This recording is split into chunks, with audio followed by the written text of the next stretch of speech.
Muraho neza bakunzi bacu, reka rero twongere tubasuhuze kandi tubahe ikaze mu makuru yacu ya none tariki 8 Gicurasi 2025. Rero mu nkundire duhere kuri iyi nkuru ya Perezida Kagame yakiriwe kwa Makoro. Perezida Paul Kagame kuri uyu wa gatatu tariki ya 7 Gicurasi 2025 yahuye anagirana ibiganiro na mugenzi we w'Ubufaransa Perezida Emmanuel Macron. Abakuru b'ibihugu byombi baganiriye mu ngoro ya Perezida w'Ubufaransa Cap Élysée iherereye muri kino gihugu cy'Ubufaransa. Ibiro by'umukuru w'igihugu byatangaje ko Kagame na Macron baganiriye ku bibazo byerekeye isi ndetse n'imikoranire itanga umusaruro hagati y'u Rwanda n'Ubufaransa. Perezida kandi Kagame yaherukaga mu Bufaransa mu Kwakira 2024 ubwo yari yitabiriye inama ya Francophonie.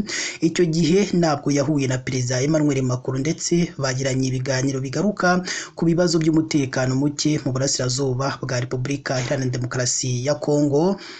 Mu nkundire rero tubagezeho n'iyi nkuru y'aho Bishop Gafaranga kuri ubu ngubu nawe yamaze gutabwa muri yombi. Urwego rw'igihugu rw'ubugenzacyaha RIB mu Rwanda rwataye muri yombi Habiyaremye Zakari wamenyekanye cyane ku izina rya Bishop Gafaranga akurikiranweho ibyaha by'ihohotera rishingiye ku gitsina. Amakuru yitabwa muri yombi ry'uyu mugabo yemejwe n'umuvugizi wa RIB Dr Murangira Bitseri wavuze ko yatawe muri yombi kuri uyu wa gatatu tariki ya 7 Gicurasi 2025 aho afungiye kuri sitasiyo ya RIB ya Nyamata iherereye mu karere ka Bugesera. Umuvugizi wa RIB Dr Murangira Bitseri yagize ati nibyo koko kuri uyu wa 7 Gicurasi 2025 RIB yafunze Bishop Gafaranga ubusanzwe witwa Habiyaremye Zakari akurikiranweho ibyaha by'ihohotera rishingiye ku gitsina.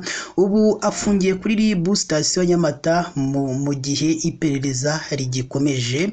Nubwo RIB yemeje ifungwa rye ntabwo yatangaje uwo iri hohotera ryakorewe cyangwa ibindi bisobanuro ku byaha akekwaho kuko iperereza ritarasozwa. Bivugwa ko yaba yararikoreye umugore we Annette Murava ndetse akaba ari nawe wamureze muri RIB. RIB kandi isaba abaturage kwirinda no kwamagana ihohoterwa iryo ari ryo ryose ndetse ikanibutsa ko umuntu wese ugaragaweho ibikorwa nk'ibi agomba kubiryozwa mbere y'amategeko.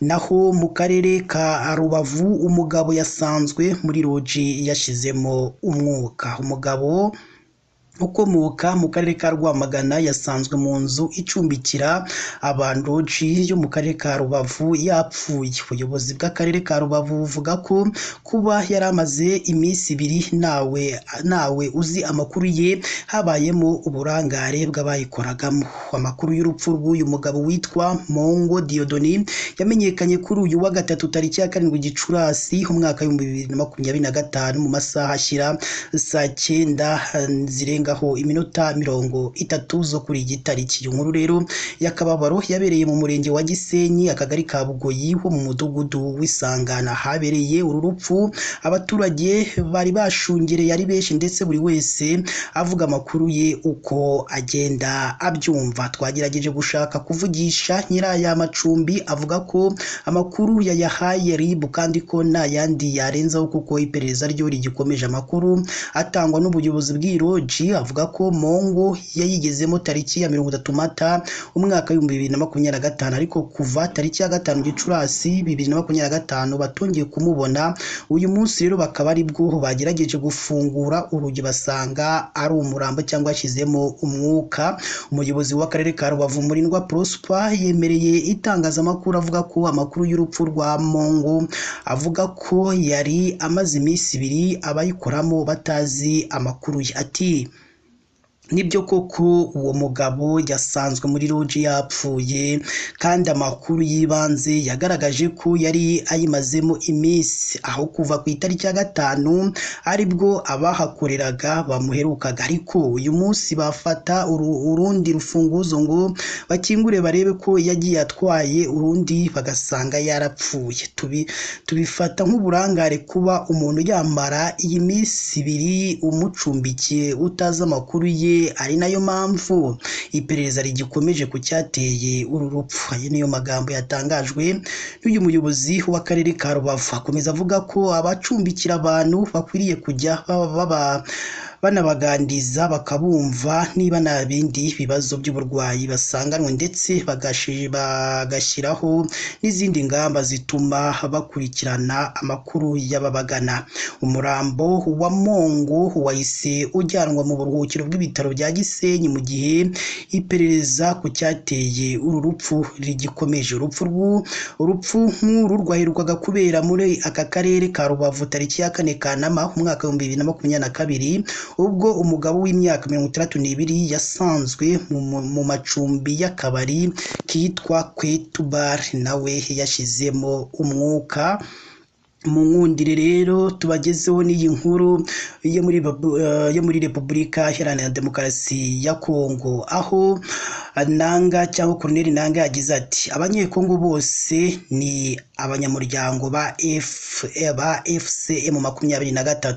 Umuhuzabikorwa w'ihuriro Alliance Fleuve Congo AFC ribarizwamo umutwe wa M23 n'uwatwirwaneho Colonel Nanga yagaragaje ko abanyekongo bose ari abanyamuryango baririya huriro rigamije guhirika ubutegetsi bwa Perezida Felix Antoine Tshisekedi. Nanga yabigarutseho ubwo yagiranaga ikiganiro n'umunyamakuru wigenga w'umunyekongo witwa Steven Wemb. Yagize ati buriya niba utabizi abanyekongo bose ni abanyamuryango ba FC M23 kandi rwose nibyo kandi nawe uzabyibonera. Nanga kandi yasobanuye ko Tshisekedi yakoze icyaha cy'intambara ubwo yafungaga ibikorwa bya banki muri Kivu zombi. Kuri ubu akaba nta banki n'imwe ikora ku buryo abaturage kubona amafaranga bisigaye bibagora cyane.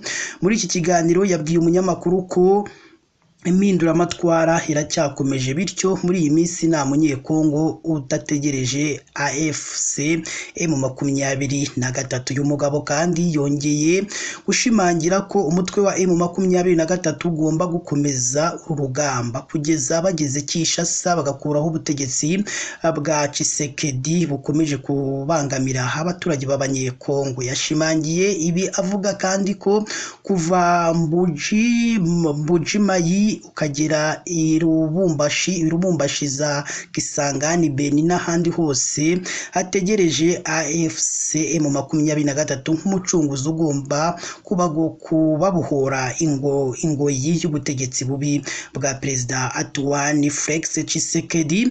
Nanga yasobanuye ko ihuriro rya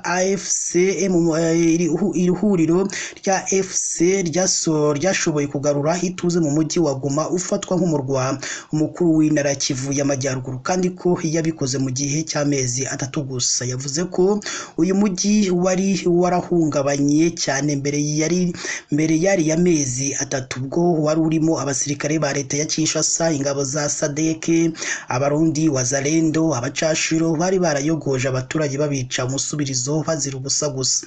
Ati mereye kuwa mbere nko mu myaka 5 ishize kugeza mu ntangiriro z'ukwezi kwa mbere uyu mwaka nihashiraga icyumweru numvise impuruza inabaza gutabara abaturage bari mu kaga. Uyu munsi mu mujyi wa Goma abantu bararyama bagasinzira, ushobora kujya mu kabari mu kabyiniro, mbese ubuzima buraryoshye, ubuzima bumeze neza cyane. Gusa yavuze ko mu mujyi wa Goma n'uwa Bukavu bibangamiwe nuko ibikorwa bya banki byahagaze bitewe nuko leta y'Kinshasa yabihagaritse ubwo abarwanyi ba AFC M23 bafataga iyi mijyi. Ibi byose rero akabifata nk'ibyaha by'intambara ashinja Perezida Antoine Tshisekedi kuko bibangamiye imibereho myiza y'abaturage. Ngayo rero ayo niyo makuru uyu munsi twari twabateguriye yaragezweho ya none. mwongere kudutiza amatwi yanyu mu makuru aza kuza gukurikira. Gusa ntugende utarebye munsi y'inkuru urabona ijambo subscribe cyangwa sabone, ukandeho n'akazugira kaza nako ntugasige nako gakandeho. Icyo gihe uzaba ushimangiye yuko ugiye kujya uwa mbere mu kubona amakuru ndetse n'ibiganiro tugenda dutambutsa. Ikindi kandi muduhe ibitekerezo byanyu, haba ari igishima byo dukora, haba ari ikinenga n'ibyo dukora, kugira ngo tuzagaruke twabikosoye mu makuru yacu y'ubutaha. Imana ibane namwe.